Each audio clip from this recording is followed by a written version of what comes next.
Salve, salve, galera! Estamos nós aqui para mais um episódio do nosso querido Vargem Executiva.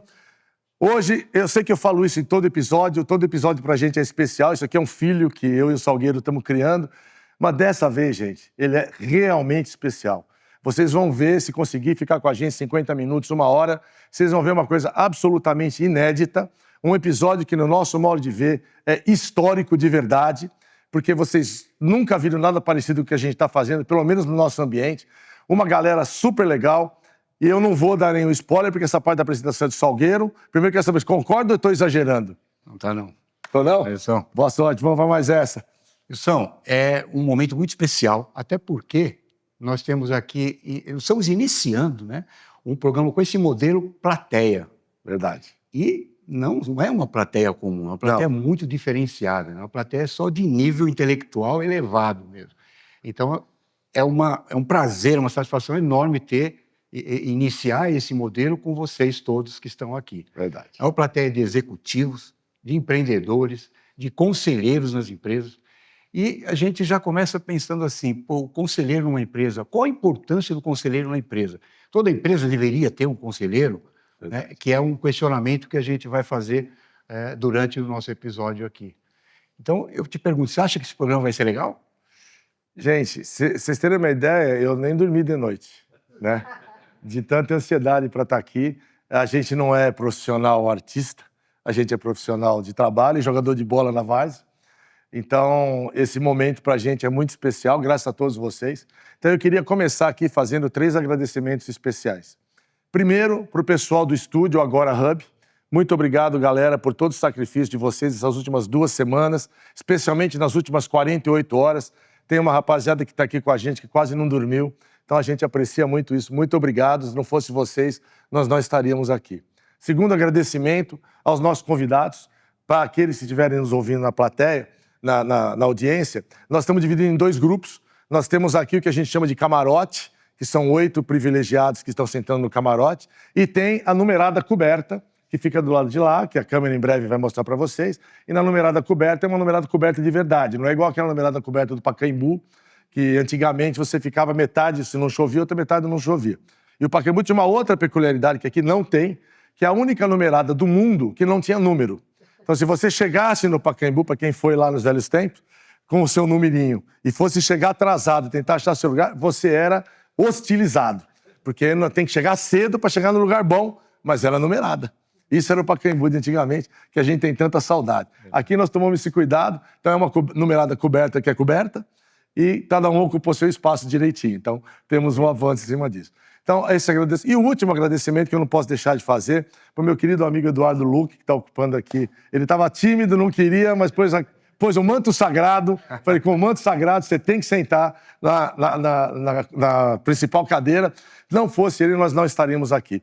A gente tem um agradecimento não só pelo dia de hoje, como por tudo que você vem construindo conosco. Muito obrigado. Eu ia pedir uma salva de palmas especial para o Luque, sem o qual nós não estaríamos aqui. Muito obrigado, Luque, por essa presença. Feitos os agradecimentos, agora nós vamos entrar numa fase de provocações. Antes das provocações, eu gostaria que cada um se apresentasse. Boa. Vamos começar boa. da ponta esquerda até a ponta direita. Tá, de esquerda para direita, descendo Fala e subindo. seu nome, se apresenta rapidamente. Tá bom. Só para as pessoas conhecerem vocês. Gustavo Lucena, conselheiro de empresas e consultor também. Obrigado, Gustavo. Sou Carla Trematori, palmeirense e conselheira de empresas. Olá, eu sou Ângela Pugliese, sou conselheira, sou presidente de um conselho, construí minha carreira como CFO, uma grande amiga do Wilson e do Eduardo Luque, um prazer estar aqui com vocês. Obrigado pela presença, Ângela. Passa para ele. Eduardo Luque, é um prazer estar aqui. Eu sou empresário do setor contábil e conselheiro de algumas empresas. Obrigado, Eduardo. Bom dia a todos, meu nome é Hélio Viana, sou CFO, corintiano roxo. Amém. E pai de um empreendedor de 25 anos que está forte aí na busca, e eu também faço parte desse projeto. Muito obrigado, Hélio. Álvaro Tayar Júnior, 30 anos, depois de 30 anos de consultoria, hoje eu estou focado 100% em governança, sendo conselheiro de algumas empresas e de algumas startups. São Paulino e pai de 2 São Paulinos. Lamento. Eu sou Eduardo Doni, atuo como conselheiro de empresas, sou botafoguense de coração e representante da Estrela Solitária aqui. Aí, Robson, parceiro aqui, ó. Lúcio Anacleto, eu sou conselheiro e membro de comitês. É importante dizer que eu também tenho o meu time de futebol, Amigos do Anacleto. Não diga, que legal, nós já falamos sobre isso. Vamos explorar aqui, Você pode contribuir muito no nosso bate-bola, né? O conselheiro tem uma imagem, uma fama, né? Alguns comentam que aquele conselheiro que vai uma vez cada trimestre na empresa, e então muitas vezes fala que é a vida fácil, ele aparece de vez em quando, vai lá dar palpite. Tem aí os questionamentos, né? Então eu queria que vocês falassem o que vocês acham, assim, em termos da a importância do conselheiro e para valorizar realmente uma posição que é fundamental, né? Porque muitas vezes ele enxerga a coisa de fora, com toda a bagagem de conhecimento que ele já tem no currículo dele. O que vocês acham dessa colocação? E fiquem à vontade para explanar de uma forma que fique isso mais evidenciado da importância do conselheiro. Olha, apesar dele ir uma vez, ele não está lá, né, uma vez, né? Acho que essa uma vez é quando, de fato, presencialmente, ele faz a entrega oficial dele, né? Sim. Mas é um trabalho praticamente diário, né? De aprendizado, de leituras, pesquisas aí de mercado, interações com os executivos ali para entender como que alguns temas estão andando, né? Interação com os colegas aí de mercado também para fazer algum benchmark, né? Trazer algumas ideias.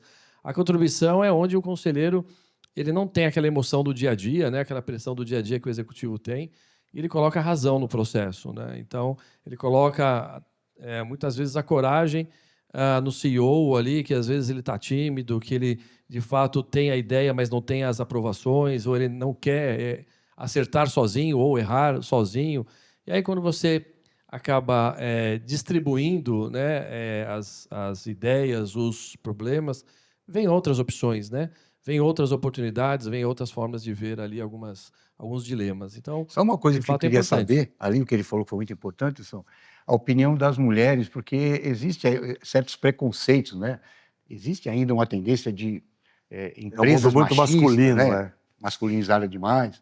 Vocês estão num programa da Várzea Executiva que lembra futebol, e muitas vezes você fala, eu vou falar o quê de futebol lá, né? Mas porque a gente integra muito essa visão empresarial, comportamental. Então, eu queria que vocês falassem isso, como vocês veem essa questão da conselheira. Eu acredito que para o capital intelectual ele não tem gênero. Então, o capital intelectual ele está ali para aportar para o negócio. Como conselheiro ou conselheira, a gente está muito mais focada na parte estratégica do negócio. Acho que tem que ter claramente a segregação de funções, né, entre o conselheiro e os executivos, e muitos dos conselheiros trilharam o caminho de executivos e executivas.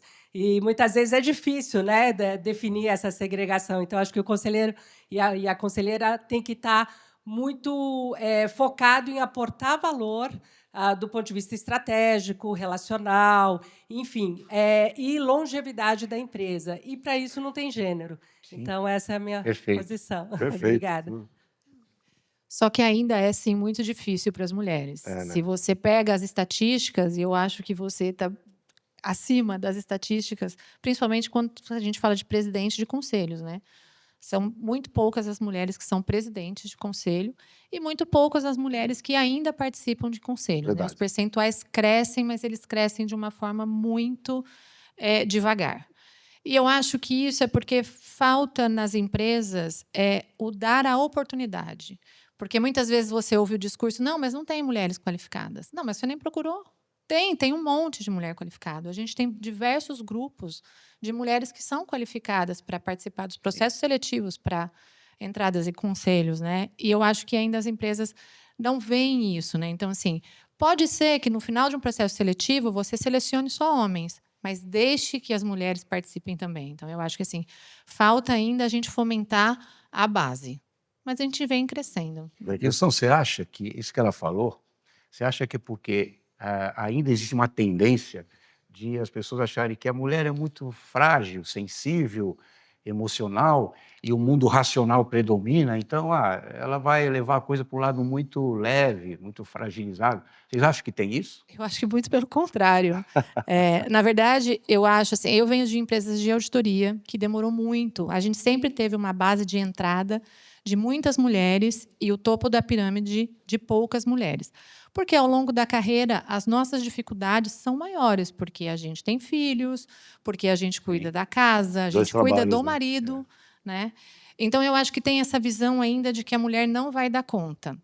E é totalmente o contrário. A gente dá conta de tudo isso. A gente dá conta da carreira, do filho, da escola, do marido, da ajudante da casa, da compra do mês. Então, assim, eu acho que as mulheres elas têm um poder de equilibrar pratos e de enxergar situações que, eventualmente, os homens não têm. Dizem até que a mulher faz várias coisas ao mesmo tempo e o homem não consegue fazer duas. Né? O filho sempre chama a mãe. E quando chama o pai é para perguntar: cadê a mãe? Não é? Tem que colocar. Verdade. E eu acho isso. E o lado emocional da mulher também, dentro de uma sala de conselho, quando as discussões são muito racionais, eu acho que ela agrega muito. É lógico. E ela põe um nível de equilíbrio ali, né? Porque às vezes o clima está muito tenso, racional demais, e ela dá aquele lado de sensibilidade que é necessário. O lado Eu tenho também materno. uma visão adicional, que é um pouco da história que nós, conselheiros, trilhamos ao longo do tempo. Se você voltar, não precisa voltar muito, 20 anos atrás, os conselheiros eram fundamentalmente indicados. Eles eram indicados pelo dono da empresa ou pelo acionista majoritário.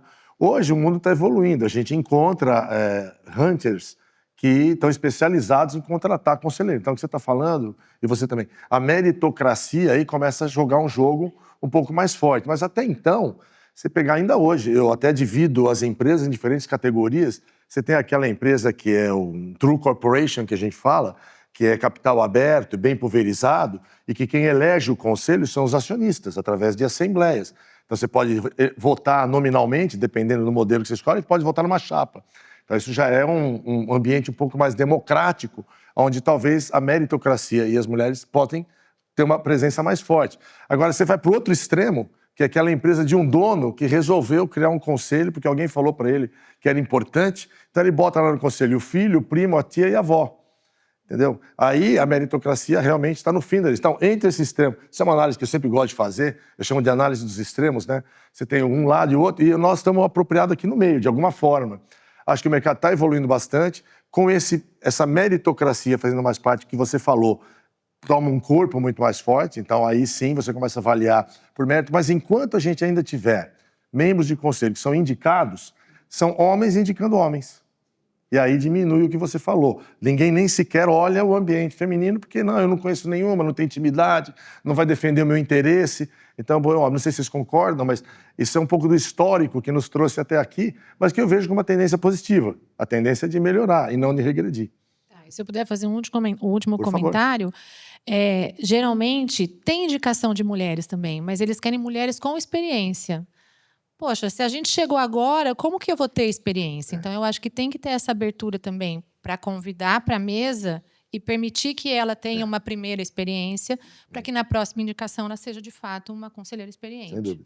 Sem dúvida. Gostaria Então, de complementar vai, depois sobre a importância, pegando o gancho dessa relação de gênero, né, diferenciada, a importância do apoio dos homens às mulheres. Né? É muito engraçado porque eu sou uma das cofundadoras da WCFO. Nós criamos a WCFO, que é uma associação de mulheres CFOs. Aliás, se me permite, incentivo a nossa audiência, dá uma procurada WCFO, uma iniciativa maravilhosa que essa moça encabeçou desde o começo, tem um respeito profundo pelo que ela construiu. Hoje ela tem mais de 200 CFOs, membros dessa associação, espalhadas pelo Brasil inteiro. Parabéns, Ângela. Sensacional esse trabalho. Obrigada. Obrigada, Wilson. E a gente tem o prazer de ter o Wilson como nosso embaixador. É uma troca de elogios. Não paguei nada, tá, gente? É de graça. E foi muito nessa toada, Wilson, que eu trouxe você para a WCFO, porque não é uma coisa das mulheres para as mulheres, é uma coisa das mulheres para a sociedade. E a sociedade são homens e mulheres. Então, eu lembro que quando a gente fundou a WCFO, eu recebia mensagens no LinkedIn de amigos executivos falando: nossa, Ângela, que bom que você fez isso. Eu tenho filhas e eu não sabia como endereçar a carreira das minhas filhas num mundo corporativo tão masculino. A dificuldade, Então, né? é muito interessante. E esses homens são todos aliados. Eu falo que a gente tem muitos, hoje, patrocinadores da WCFO. E todo patrocinador é um CEO homem. Então, os homens nos apoiam muito, quer seja porque tem filhas, tem netas, tem o propósito claro sobre o tema do gênero, da equidade de gênero. Então, assim, minha última mensagem aqui com relação a esse tema é: precisamos trabalhar juntos, homens e mulheres, porque senão a gente nunca vai conseguir ter uma equidade ou levar, não vou falar 50-50, mas ter uma presença maior da mulher.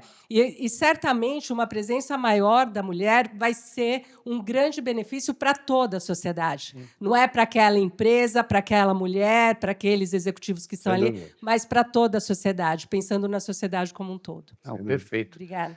Para a gente emendar, inclusive, esse tema, vocês acham que é importante o conselheiro ter uma especialidade?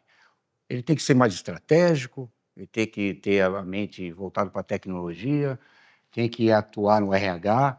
Como vocês veem estão vendo onde ele está querendo chegar, né? Que é no nosso tema, né? Ele está indo por aqui, mas nós vamos chegar lá já já.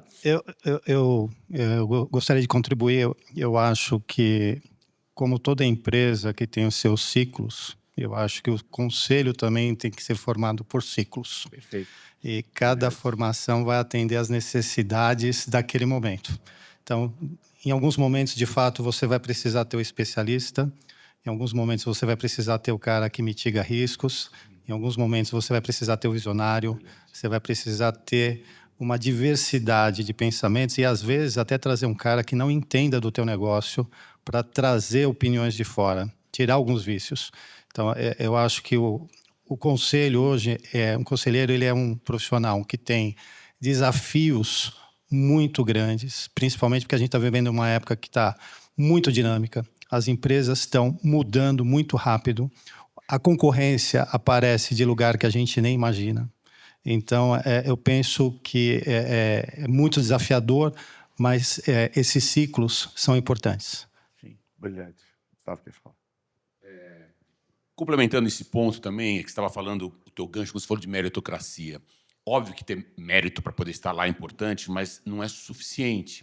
Claro. Porque naquele conselho você tem que ter diversidade de diversas questões. De gênero é uma, mas de experiência, de idade, de experiência cultural. Etnia. De etnia. Porque o importante é a mesma coisa fazer uma analogia com futebol.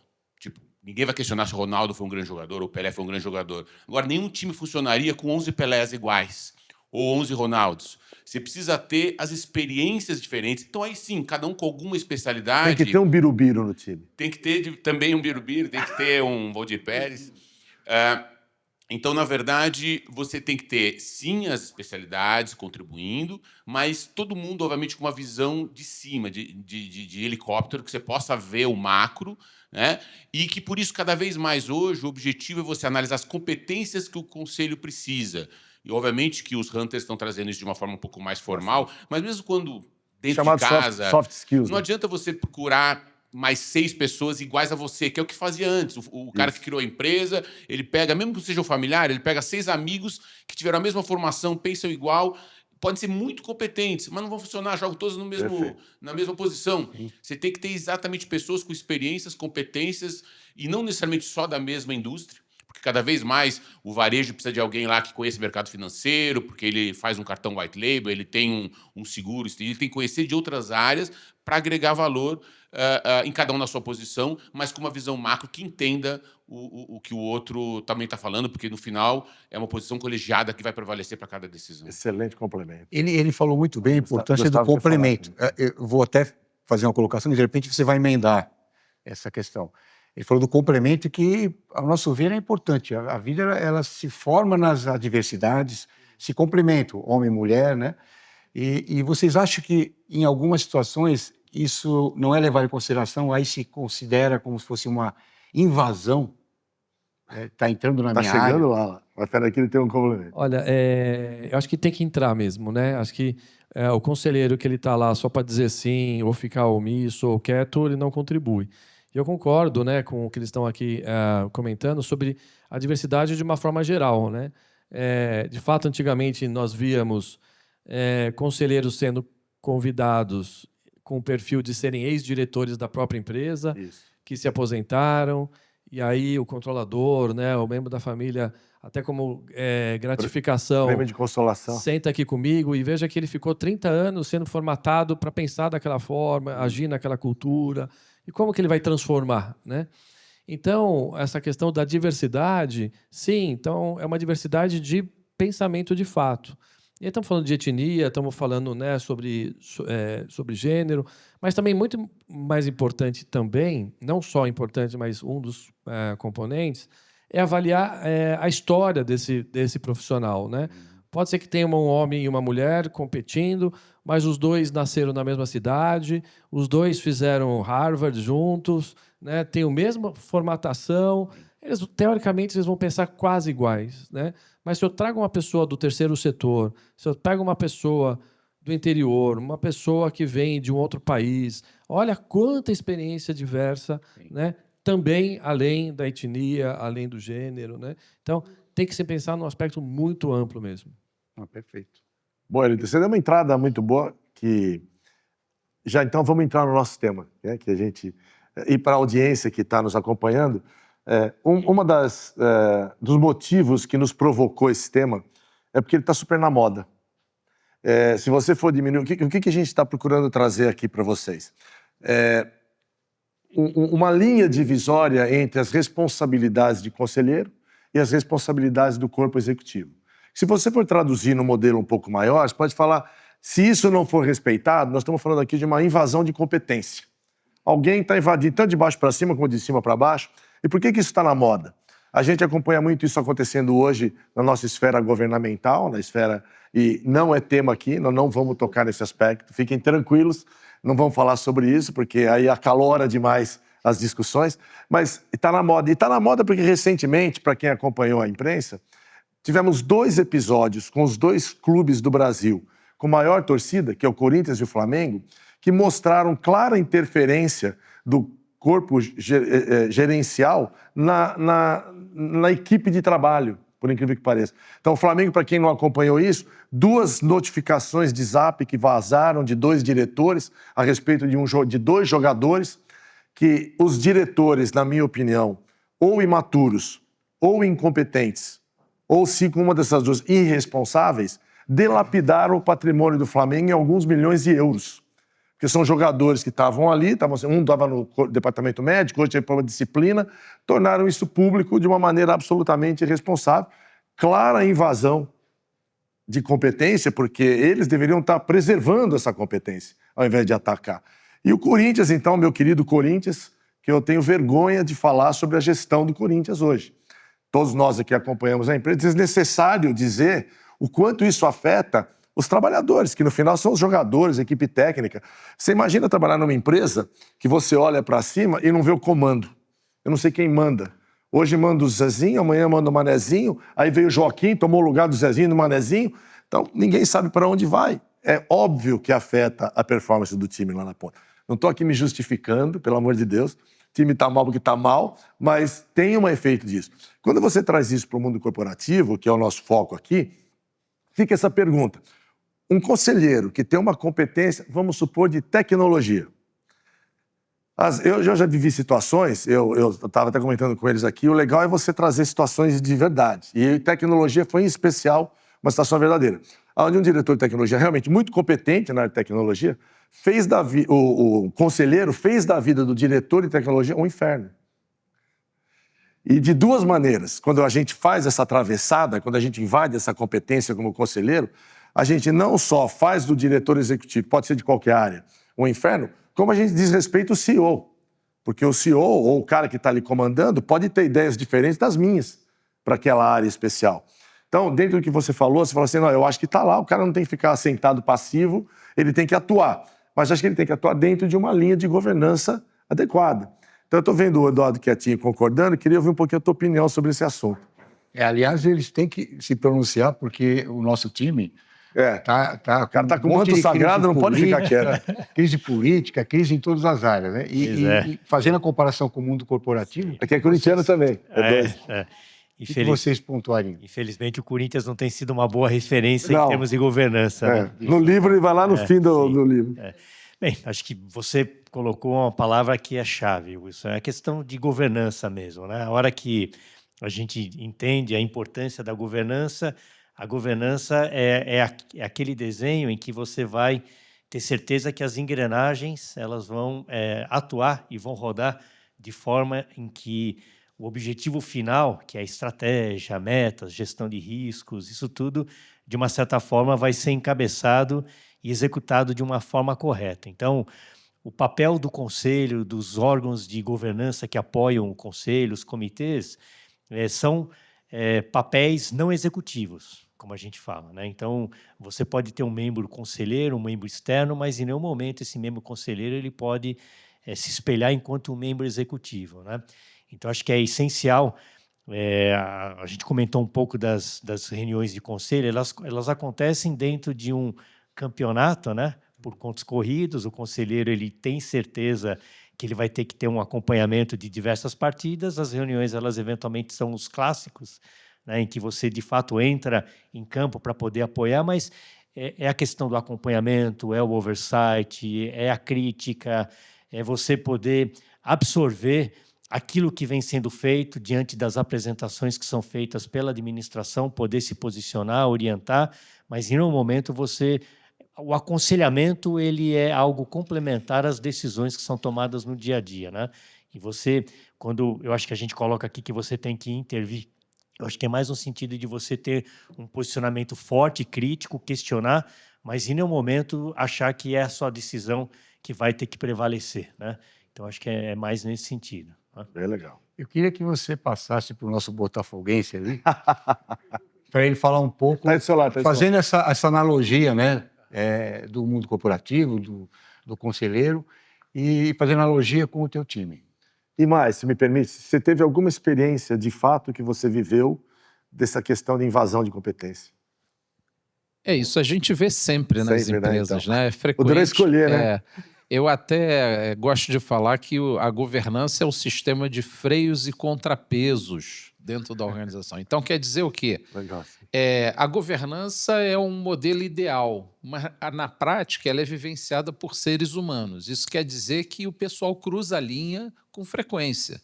O que tem que existir? Aí, no ecossistema da governança, você tem o presidente do conselho, você tem o CEO, você tem os membros do conselho, você tem a diretoria executiva. Então, quando existe uma invasão, essa invasão ela nunca é secreta, ela é vista pelos demais membros desse ecossistema. Então, tem que existir, uma vez que ela aconteça, o feedback tem que acontecer também. Então, por exemplo, né? se alguém cruza a linha para o CEO ele atua muito próximo do presidente do conselho. Então, isso também tem que ser conversado. E o presidente do conselho tem que atuar. Então, esse sistema de freios e contrapesos ele é essencial para que haja a boa governança dentro da companhia, né? E você disse que não queria falar de política aqui, mas como a gente está falando de governança, a gente pode falar de políticas, né? Certo. Então, a empresa também tem políticas e procedimentos, além da definição dos papéis. E essa definição dos papéis ela é chave para que isso possa funcionar.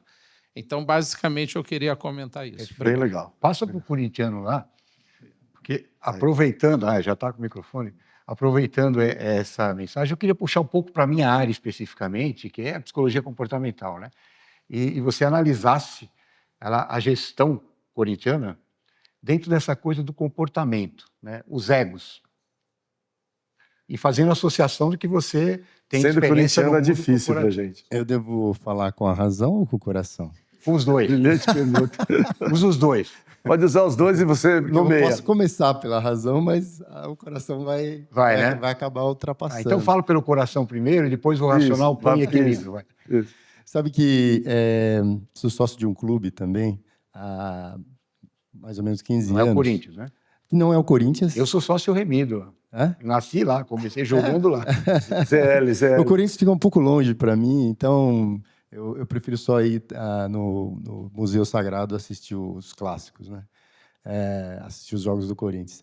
Mas eu tenho a oportunidade de ser sócio de um clube bem menor, obviamente, e é engraçado que tudo que está sendo falado aqui, as coisas vão se conectando, né?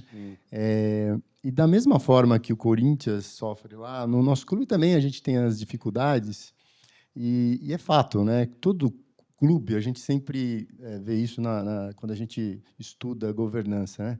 A governança de um clube é uma coisa, a governança de uma empresa, capital aberto, SEC, responde para fora, é outra. Mas parece que tem muita coisa em comum, né? Essa A essência invasão, tem coisas essa muito invasão de comuns de acontecer. responsabilidade que a gente falou aqui acontece na menor maturidade e na maior maturidade. É uma coisa muito comum de acontecer, né? E eu acho assim, embora tenha estatuto, tenha cargos, né, tenha responsabilidade, o que acontece? Um clube, e principalmente os de futebol, quando você chega lá, você vê, poxa, achava que era só futebol. Não, não é só futebol. Né? É uma coisa Muito que pelo acontece... contrário. Muito pelo contrário. O clube tem o futebol feminino, que é super valorizado, tem o basquete, tem o futebol de salão, tem a natação. Um né? clube social? Acho que a primeira vez que eu fui no clube, na fazendinha do Corinthians, foi levar meu filho para nadar num campeonato. Não deu certo, não consegui fazer ele ser corintiano, mas isso é outra coisa. E nem nadador ele foi. Os contrapesos, faz parte. Então, e assim também no clube que eu sou sócio. Então, assim, é a turma do futebol, é a turma da academia, são silos. São silos. Então, não tem como, existe a política. Então, é muita política. Nossos clubes hoje, eles são muito políticos. Então, é a ala do X, é a ala da pessoa tal, que manda num período, e o período que ele manda, quem está? Toda a turma dele está lá. Está na panelinha formada. E quando toda a turma está, e aí cai nessa questão aí de, bom, se está toda a nossa turma... né, vamos dominar. É o rei, a gente domina, né, que se você é meu discípulo, vocês podem... O que vocês falarem, está aprovado. Né? Então, começa a confundir as coisas, né? Aí de cima e embaixo o pensamento é igual, não existe o pensamento crítico, não existe ninguém para aí contrapor. existem os interesses, se me permite. Os interesses. É aí que entram os interesses individuais. Exatamente, mas ele queria complementar, eu acho. Me veio aqui a ideia de explicar um pouquinho, na minha visão, da função do conselho, até para todo mundo entender por que é muito perigoso, em algumas situações, ter essa interferência do conselho participar da gestão e, eventualmente, algumas situações em que há exceção que talvez possa ocorrer. Eu gosto muito da figura do um terço, um terço, um terço. O conselho trabalhando um terço no passado, um terço no presente, um terço no futuro. O terço do passado é quando ele vai lá para, eventualmente, aprovar uma demonstração financeira, aprovar uma matriz de risco, aprovar o que aconteceu no ano, ou no trimestre, ou no semestre anterior. Se ele vai aprovar ou não aprovar, ele não pode ter tido um dedo lá. É a questão da independência. Não foi ele que fez, ele não pode ter feito uma demonstração financeira que depois ele dizer tá bom ou não tá bom. Então, isso certamente ele não poderia ter participado daquela gestão, senão ele perde a independência para poder aprovar ou desaprovar. Esse é o terço do passado, quando ele está lá vendo o que aconteceu. Aí tem o terço do presente, que até pode ser a reunião é dividida. A primeira metade para discutir as aprovações, o que aconteceu. A segunda é o que eu vou fazer amanhã. Desculpa, amanhã não, hoje. Eu estou com uma aprovação de um M&A. Vou comprar uma empresa. A gestão traz uma ideia de comprar uma empresa ou lançar um produto novo. Está acontecendo. A gestão avaliou isso, está tomando decisão, e eu vou lá, como conselheiro, avaliar, colocar os meus senões, colocar as hipóteses. Então, eu estou aprovando o presente. Da mesma forma, eu não posso ter tido esse comprometimento de ter feito parte daquela seleção da empresa, da due diligence da empresa, e depois eu vou aprovar ou não aprovar. Não faz mais sentido. Dá conflito, né? Dá conflito. É isso, de novo, por isso que eu não poderia ter. E a terceira parte, acho que aí que pode caber alguma exceção, que é quando o conselho está discutindo o futuro da empresa. Que aí é estratégia, para onde vamos nos próximos 3 anos, 5 anos, 10 anos. Aí varia um pouco o tamanho da empresa. Vai ter, obviamente, as grandes empresas que talvez tenham a capacidade na gestão, pessoas para poder fazer uma estratégia definida, apresentar um relatório para o conselho, contratar uma grande empresa de consultoria, de estratégia, para poder aí trazer para o conselho a coisa já feita. Agora, a vida real é diferente. Na vida real, nem todo mundo tem nem tempo, às vezes, o gestor, o executivo, de discutir estratégia. E, às vezes, deixa um pouco para o conselho participar não só da aprovação da estratégia, mas até da discussão e da elaboração da estratégia. Então, não sei, é uma provocação, mas acho que é uma exceção na visão de futuro, que aí sim o conselho interagir. poderia ter um dedo, poderia atuar junto com a gestão para definição. Então, no máximo nesse terço final. Eu não sei se contribui aqui. Muito. Sim. Não, é isso Obrigado. mesmo. E acho que, contribuindo com a questão de ego e o que foi dito, né? Se tiver ego em todas essas esferas, tudo isso não anda, né? Então, Perfeito. se nós fizermos uma analogia com o futebol, a gente vê técnico querendo ser jogador ainda, né? Então, ele fala para o outro, você devia ter jogado dessa forma. Cara, mas você não estava lá, a visão de campo é diferente, né? Você vê a comissão técnica, que já foi técnico, que já foi jogador, criticando o técnico porque ele queria que aquele técnico agisse como ele jogou, foi técnico há 20 anos atrás, né? Associado, sócio, torcedor, falando para presidente de clube que quem manda no clube é ele. Então, olha os funcionários fazendo a pressão em cima do CEO. Então, no mundo corporativo é a mesma coisa, né? É muito ruim quando o conselho ele é altamente preparado e a gestão não. Então, o conselho sente que a empresa não anda. Então, de fato, tem um pouco do ego da gestão de é do meu jeito, eles estão falando algo que não é a minha realidade. Tem um pouco também o conselho que não contribui e o gestor embaixo olha para cima e fala, pô, aquele conselho não me agrega, só perco tempo. Mas também tem um ego dele de uma soberba, né? De falar, alguma coisa tem para contribuir, né? Então, tem que ter essa linha mesmo, né? É uma relação de aonde que eu desço, para onde que eu subo. Então, se algo não funcionar nessas duas, o todo acaba não funcionando, assim como no futebol, né? Muito legal. Acho que tudo mostra que se a gente não tiver uma visão do todo e querer cada um puxar para o seu lado só, não tem como você fazer um time vencedor. Fica aquele time que o jogador perde a bola e o outro critica ele, aí depois Mas não fica corre aquela- atrás. Mas não corre para pegar a bola de volta, né? Há muitos anos atrás, eu participei de um projeto onde eu fui ajudar a implantar a governança num grande clube aqui de São Paulo, a pedido de uma pessoa muito rica que era muito fanática por esse clube. E eu percebi, conversando com os conselheiros, onde eu ouvi coisas do tipo, a gente está aqui falando de ego e vaidade, e um dos grandes conselheiros desse clube, que era da oposição, me dizia o seguinte: prefiro que meu time perca para que eu possa tomar a situação. Você vê como é que é? Então, quando a gente está falando de pessoas, de seres humanos, você tem muito esta interferência da vaidade, do ego, do legado, e isso também acontece nas empresas. Dentro dos conselhos, eu penso que existem forças fortes e forças mais fracas. E muitas vezes você acaba tendo um movimento muito mais de viés de confirmação dessas forças para poder emplacar aquilo que eles querem, que não necessariamente vai ser tão bom assim para a empresa, mas vai deixar um legado e vai melhorar o ego e a vaidade dessa turma. Então, é complexo quando você está lidando com seres humanos por esse aspecto. O que você fala mostra que, na verdade, onde tiver gente, a gente vai ter esse tipo de problema, que a gente chama de politicagem, não a política que seria o lado positivo, né? Mas emenda no que você vai falar, uma coisa que eu vou te perguntar. A gente tem gestão feminina de sucesso, né? Qual time que está tendo uma gestão feminina de sucesso? Não gosto de falar muito, mas tem que falar. Você é suspeita para falar. Você fez de propósito, você pergunta para ela, né? Olha que gancho que ele está te dando. É que, assim, falando, né, de poder, né, de um conselheiro interferir na gestão, a gente tem situações também do CEO superstar, né? Existem situações em que o CEO tem uma influência muito grande sobre o conselho, né? E aí o conselho está ali só para dar o amém à estratégia que ele está sempre elaborando, às decisões que ele está sempre tomando. E se não der, ele troca. E aí eu acho que acho que a maioria aqui, nós somos conselheiros independentes, né? Eu não sou dona de nenhuma empresa, eu não sou dona de nenhum fundo, eu sempre entro nas empresas como uma conselheira independente, uma conselheira operária. Eu estou ali para trabalhar pela empresa, pela governança da empresa. Então, a gente tem que ter muito isso de ser mediador, de, peraí, tem muito poder desse lado, tem muito poder desse outro, a gente tem que ter aqui uma mediação. E eu acho muito interessante, assim, o conselheiro tem que ser um mediador, porque ele tem que conseguir identificar em que momentos está pesando demais para a gestão, em que momentos está pesando demais nas decisões só do conselho.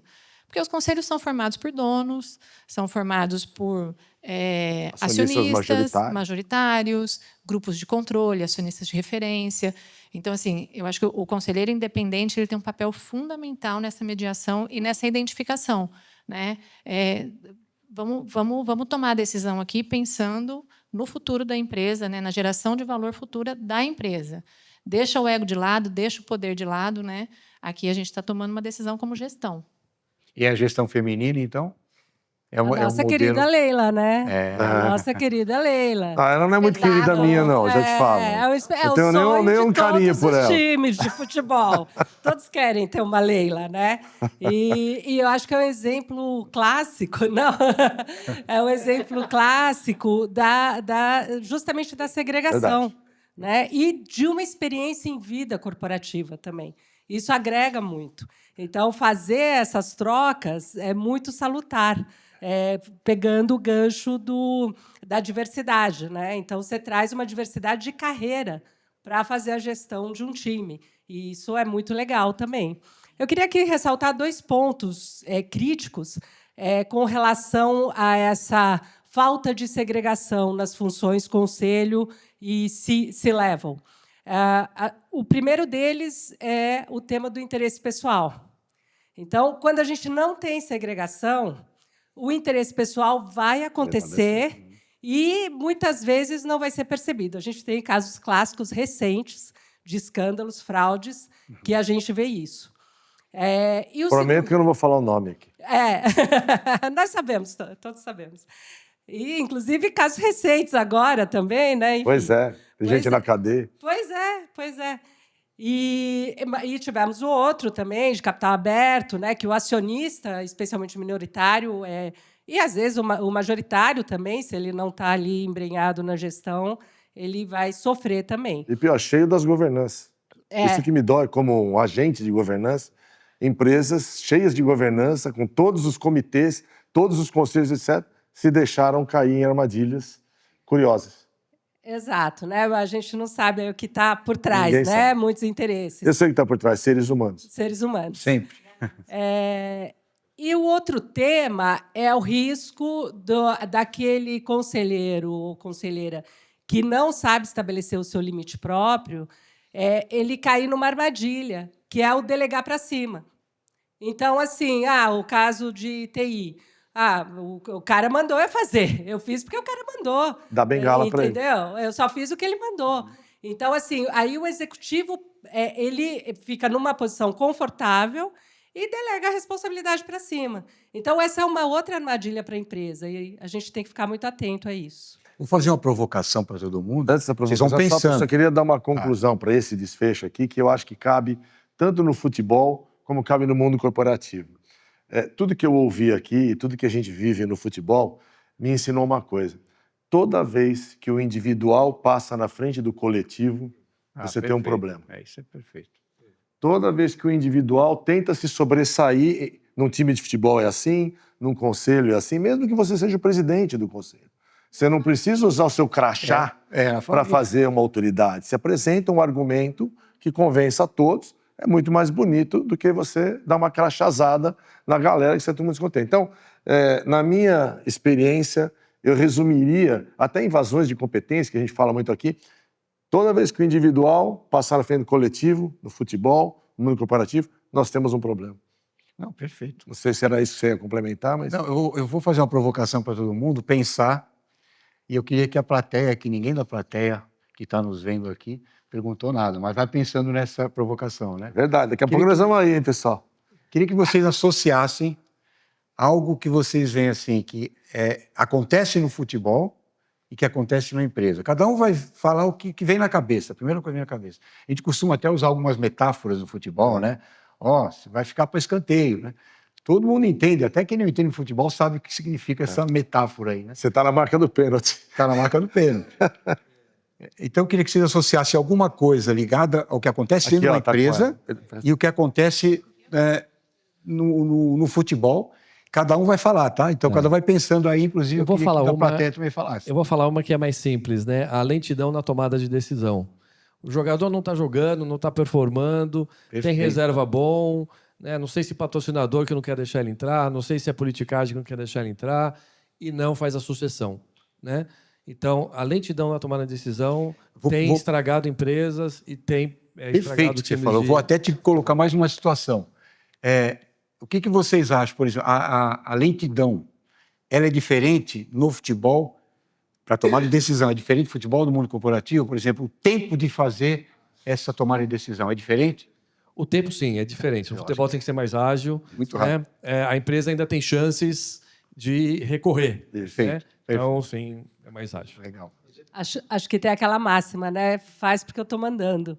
Então, eu que mando, você vai fazer. Então, acho que a gente vê muito isso no futebol E que não também. funciona Manda nem quem um pode, nem no outro. obedece quem tem juízo. Bem isso, exatamente. No mundo corporativo, muitas vezes, você tem um funcionário que é um avião, só que ele é desagregador, ele é tóxico para a empresa, ele é ruim de vestiário. Então, brilhante. muitas vezes, o cara no vestiário tem um jogador que é desagregador. Joga Podia bem, falar os nomes aí, mas vou joga deixar bem, quieto. mas ele é desagregador, ele Perfeito. é tóxico. Perfeito. Então, complementando o que o Gustavo falou, é melhor tirar esse cara, porque no curto prazo ele pode estar fazendo bem para o time. Mas Apesar de ser um bom jogador.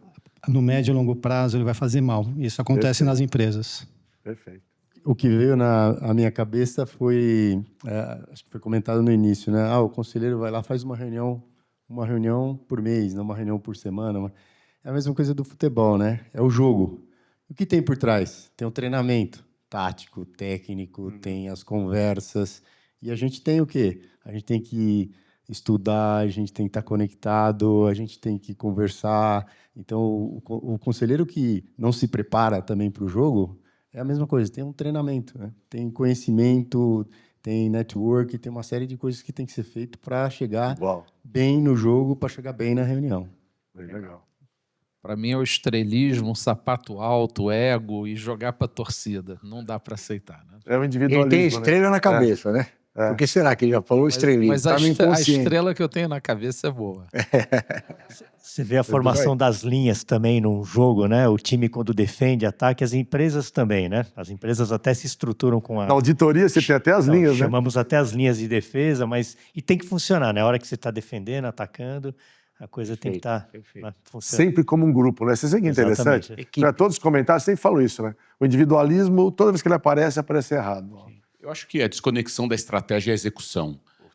Isso na empresa é muito fácil desenhar uma estratégia ganhadora, vencedora, mas o time não executa. Ou porque ele está querendo derrubar o técnico, ou porque está desmotivado porque o salário não chegou no dia esperado, e aí isso desmonta toda a moral do time e a estratégia não é entregue. Verdade. Isso no time de futebol você vê claro, e em empresa é muito comum as pessoas desenharem uma estratégia linda tal, e não ter transferência para o time executar. Só fazendo um parênteses, talvez seja mais fácil o time derrubar o técnico do que lá o colaborador sem derrubar um gestor. Não precisa ser o time um jogador para derrubar um técnico. Acho que, por último, acho que é cuidado de chamar o VAR para tudo, né? Eu acho que um conselho inseguro também prejudica muito a gestão, né? Você está sempre na dúvida. O desafio ele é muito bom. Você desafiar com o seu conhecimento, provocar alterações, mudanças de rumo, mas cuidado com a dúvida eterna. Não, estou desconfiando. Chama o VAR para isso, faz aquilo. Eu acho que isso gera um desgaste muito grande na gestão. E uma desmotivação também. Total. Né? O Edu. Queria chamar a atenção também na questão da formação de sucessores, né? A gente vê que, hoje em dia, os próprios times de futebol é muito difícil que o time se equilibre financeiramente sem a venda de jogadores, né? É um componente muito importante no resultado dos clubes. E a exemplo das empresas, né? Muitas vezes a empresa também não formou sucessão e o clube também ele acaba vendendo os jogadores e não formou ali nas categorias de base ou através de aquisição um time compatível com o que ele tinha anteriormente. Wilson, às vezes o jogador não entende o que o técnico quer. Nas empresas, muitas vezes as pessoas não entendem o que tem que ser feito. Tudo isso porque a gente tem falhas de comunicação. Então, acho que muito do que poderia ser melhorado vem através de uma boa comunicação. clara, direta, objetiva, deixando exatamente o que se precisa fazer e como fazer. Muito bom. Você sabe que esse tema é tão relevante que ele já foi pauta de um episódio completo nosso aqui no Vase. Fala sobre comunicação no mundo corporativo e no futebol. Como a comunicação pode ser perniciosa se ela não for bem utilizada, apesar até de ser bem intencionada. Mas alguém falou aqui de bem intencionada e mal executada. A comunicação é exatamente isso. Pode ter uma excelente intenção de fazer algo super motivador, dar um tiro no pé, sai ao contrário, porque você não soube comunicar. Isso é tema de um seminário, só disso aí já dá um seminário. Acho que é óbvio que falar. Não, me veio a questão, mesmo quando você não vende o jogador de base, aí vem a outra discussão. Promovo, ponho no time o jogador da base que está lá no banco há um tempão, ou contrato de fora e coloque um velho dos seus 30 e muitos anos e na gerência da empresa ou dou chance para a base. Essa discussão de, na empresa, promover o pessoal que entrou como trainee, como estagiário, versus contratar um no meio do caminho, é uma discussão também muito próxima do futebol. Acho que a mesclagem, talvez, em algum momento, é importante, né? Uma pergunta agora aqui, alguém gostaria de se manifestar? Agora o pessoal aqui da geral... Palmeirense ali, olha lá. Né? Isso aí, obrigado, viu, gente? Aliás, eu queria só reagir a alguns comentários. Primeiro, Carlos, adorei a história do VAR, assim, perfeito, parabéns. A você, Doni, eu diria o seguinte, sucessão é só perguntar para o pessoal que treina o time da base do Palmeiras, você vai saber como é que faz para... Tá vendo? Na cancha eles chutam. Não, eu queria falar alguma coisa sobre o tema que o São Paulino lá mencionou da lentidão. Concordo 100% com ele, lentidão, mas às vezes a gente precisa tomar um pouquinho de cuidado que, para combater a lentidão, a gente não seja apressado demais e se precipite. Né? Vocês veem, por exemplo, ontem, o Palmeiras ganhou porque a gente teve paciência com o Flaco Lopes e com o Vitor Roque. Né? Então tem um tempo aí da adaptação, precisa, acho que, balancear um pouco isso. Perfeito. Tem mais alguém? Obrigado. Tem mais alguém na plateia? Mas ontem o Botafogo ganhou também com um gol no primeiro minuto, né? Então, às vezes, também é bom agir rápido. Primeiros segundos. Bom, eu sou uma criança aqui nesse negócio, mas eu queria pontuar uma coisa interessante para mim do mundo corporativo do futebol, que é uma questão da hierarquia, do respeito à hierarquia. Eu acho que acontece tanto na empresa quanto no futebol. Vou dar um exemplo besta. Um juiz, quando apita e toma uma decisão em campo, verdade, o quanto de desrespeito tem com isso. E você vê em algumas linhas dentro do mundo corporativo também o desrespeito com a liderança. Um líder que toma uma decisão ou que dá uma ordem, aquele comentário de cochicho de canto ou aquelas coisas de corredores que acabam gerando também um desrespeito à hierarquia e à tomada de decisão. Né? E vem a ingerência, entre tantas outras questões que a gente pode citar. É um paralelo do futebol. Né? Também tem o ego dos jogadores que tratam isso. O cara quer aparecer mais, então ele sobrepõe ao seu coordenador, vai direto no gerente, sobrepõe ao seu gerente, vai direto no diretor, sobrepõe a todo mundo e vai falar com o conselheiro, que é amigo dele, do bar. Então, isso tem muito, tanto no futebol quanto no mundo corporativo. Eu acho que é uma associação interessante também de colocar. Maravilha. Verdade. Gente, nós estamos chegando já aos finalmente. Né? É uma pena, né? Porque está tão legal falar com vocês. Vocês estão trazendo um enriquecimento. Isso aqui é para ficar o dia inteiro aqui. Incrível. Essa devia ter, né? Eu só queria, antes de a gente encerrar, mandar uma mensagem para a nossa audiência. Pessoal, vocês que nos acompanharam até aqui, então, muito obrigado. A gente vai fazer os encerramentos. Mas eu queria deixar uma provocação para vocês. O que nós produzimos aqui hoje, nós começamos falando que seria um episódio histórico. E eu fico emocionado de concluir que foi, sim, um episódio histórico. Então, você que está aí nos assistindo, se concordar com a gente, imagina que esse tipo de evento pode ser feito dentro da sua empresa. Imagina que você pode trazer a sua empresa aqui, fazer esse evento aqui, por departamento, pela equipe, pelo que você quiser. Coloca o tema na mesa, você viu que está super amplo, todos discutem. Então, a gente fica aqui à disposição, é só procurar a gente nas redes sociais, todo mundo tem como acessar a gente. Fiquem à vontade. Muito obrigado pela paciência de vocês. Agora vamos para os finalmente aqui. Obrigado, gente. Curta, compartilhe, porque é bem legal trazer conhecimento e tragam ideias, perguntas para nós, né? A gente tem episódio aí que está beirando já os 300 mil views. Verdade. Episódios dele, que são inclusive. Um pouco mais... Ele foi falar mal do Neymar, olha o que aconteceu. E eu não falei 300 mil haters. Eu falei que eu tenho até uma compaixão por ele, porque eu acho que ele é um menino bom, mas está perdido emocionalmente, né? E, nossa, eu estou sendo atacado de tudo que é lado, né? Então, você vê os dois maiores líderes que a gente tem, é esse que ele falou do Neymar, e tem hoje, a gente falou bem do Memphis, então você vê que não é só o mal. Esse do Memphis está com quase 150 mil, foi logo que ele chegou. Então, você vê que diferença faz, você só bota o nome desses caras numa discussão. É uma coisa assim absurda o poder que eles têm. E no Neymar, inclusive, a gente estava falando outro dia que ele personifica dois personagens, né? Ele tem o jogador de futebol, que fez o sucesso que fez, e tem o Neymar midiático, que só falta agora participar de novela da Globo. Então, há quem diga que o Neymar midiático ganha mais dinheiro do que o Neymar jogador, a ponto dele estar se dedicando mais a esse aspecto do que outro. E ele nem falou nada disso, só colocou alguns parâmetros, até para ajudar a turma entendeu errado. Gente, se tiverem curiosidade, entra lá. Mas é interessante que você vê na enquete lá, a maioria apoia. A gente falou, ainda eu diria que tem uma enquete lá que tem 60% de gente que apoia. Mas os que não apoiam são haters de verdade. Não, e eles criticam sem nexo, ofendem. né? Eles não falam, por exemplo, assim, se eu falasse que ele é um mau jogador, não sabe jogar bola... Nem falou. Não falei nada disso. Falei que o comportamento dele precisa de orientação. Porque eu me preocupo com o futuro dele psicológico. Não é nem a parte financeira, obviamente que não.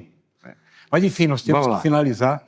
Eu queria que cada um deixasse as suas palavras finais bem rápido, bem objetivamente, para que a gente encerre esse momento tão maravilhoso de ter vocês aqui. Primeiro, agradecer, parabéns. A gente que agradece. Poxa, muito raro, né, reunir aqui todo mundo. Eu fazendo uma analogia, né? Continue torcendo, né, pela sua empresa, continue torcendo pelo CEO, continue torcendo pela estratégia, pela missão. O caminho é longo, mas tem método, né? O caminho é longo, a vitória chega. A gente não pode desistir nunca. Mensagem linda, gente. Pô. Depois você tem que falar do patrocínio da camisa, lembra? Depois eu vou falar. Bom, eu vou deixar uma mensagem para as mulheres. É um caminho mais difícil, mas não é um caminho impossível. Hoje a gente tem muitas conselheiras nas empresas, assim como o futebol feminino está ganhando também muito espaço e muita visibilidade. A gente tem líderes maravilhosas como a Leila na gestão e a Marta em campo. Então, eu acho que tem tudo para a gente chegar nos 50, eventualmente, nos 70-30, por que não? Por que não? Bom, primeiro eu gostaria de agradecer o Wilson Salgueiro pelo excelente trabalho que vocês têm feito, estão fazendo pelo dia de hoje aqui. Obrigado. Um grande prazer estar aqui com vocês, Essa com todos galera vocês aqui também. E trazer realmente temas que impactem a nossa sociedade. Eu vejo que vocês estão muito nesse caminho. Verdade. Então, isso é muito legal. Conte conosco, da WCFO também. Obrigado. Nós também trabalhamos para ter mais mulheres no C-Level, nesse nível de diretoria, de chief, nas empresas, porque é aí que se cria o pipeline para o conselho também. Então, contem conosco e estamos juntos nessa jornada. Muito obrigada. Obrigado. Adorei. E talvez as duas palavras tudo que nós fazemos com paixão e ética, né? Acho que aqui a gente não falou expressamente da palavra ética, mas... Sem dúvida. Então, acho que o Brasil precisa muito... carente de ética, né? Então, perfeito. Excelente. Parabéns pelo trabalho. Obrigado por tudo, Edu. Obrigado por tudo. Primeiro eu pedi pro Cascão botar o hino do Corinthians. Cascão, bota o hino do Corinthians. Brincadeiras à parte, parabéns, excelente o evento aqui.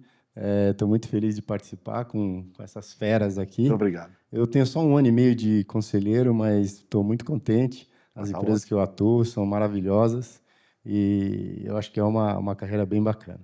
Parabéns. Muito obrigado. Muito obrigado. Parabéns pelo seu time. Bom, eu queria parabenizar aí o Várzea Executiva, né, pelo trabalho e deixar uma mensagem para os conselheiros. Basicamente, eu penso que o conselheiro ele não deve atuar da mesma forma em qualquer situação, em qualquer empresa. Ele deve, sim, procurar ser o melhor conselheiro que aquela empresa precisa naquele momento que ela está vivendo. Então, basicamente, você não deveria ser o mesmo conselheiro nas diferentes empresas que você atua, e sim aquele conselheiro que ela precisa. Obrigado. Ou seja, nós temos que ser conselheiros customizados. Eu, Wilson Obrigado a Salgueiro, você. queria dar um brinde aqui para vários executivos, Viva. para a caneca. Muito obrigado. aqui, Viva. Então, um Viva. prazer estar aqui com vocês. E a analogia que eu queria fazer, eu fugi um pouco da questão do futebol como times, torcida, mas entrar no esporte. O futebol como esporte que todos os nossos filhos, sobrinhos, tal, praticam e têm a saúde que têm, porque correm em campo. E fazer analogia com o propósito. Então, o propósito do esporte futebol, o propósito de você estar numa empresa e querendo levar o melhor para os stakeholders, para todo mundo, que são os funcionários, os clientes, a sociedade. Então, a empresa empresariar é isso, você tem que ter o lado positivo de empresariar, assim como o lado positivo de praticar um esporte, que o futebol é o esporte do Brasil, é o que a gente vê as crianças aí nas várzeas, correndo e tendo uma saúde por causa disso e uma alegria. Muito obrigado. Obrigado. Senhores, muito obrigado pelo convite, parabéns aí pelo Várzea Executiva. Eu acho que foi uma excelente troca de ideias. A gente tem vivido aí tantas situações de polarização e está faltando troca de ideias. Eu acho que a gente precisa trocar ideias, principalmente com quem pensa diferente da gente, tá? Então, acho que essa foi uma grande oportunidade de troca de ideias. E pegando o gancho do que o Tayar falou, eu usei o esporte como ferramenta de educação. Hoje eu tenho um filho de 25 anos. E qual era a ideia? O esporte trazer a disciplina, a ética, time, parceria. Objetivo, parceria. Então, acho que é isso que é importante. Muito obrigado. E uma salva de palmas para todos vocês. Pessoal, muito obrigado de coração. A Ola, fez Ola lá. Muito obrigado de coração pela participação, muito obrigado por tudo. A você que nos acompanha, se você quiser acompanhar, quiser participar, quiser seu nome aqui nessa televisãozinha, entre em contato com a gente. A gente tem uma série de projetos com camisas, com inclusive benemerência. Fique à vontade de nos procurar, que a gente vai com muito prazer colocar o seu logo aqui. Muito obrigado mais uma vez por todos. Salgueiro, parabéns. Muito obrigado. Valeu, gente. Um grande abraço a todos. Abraço, gente. Obrigado à audiência. Continue nos prestigiando, mandando perguntas, mandando sugestões de temas, que nós vamos ter o maior prazer de estar com vocês. Obrigado.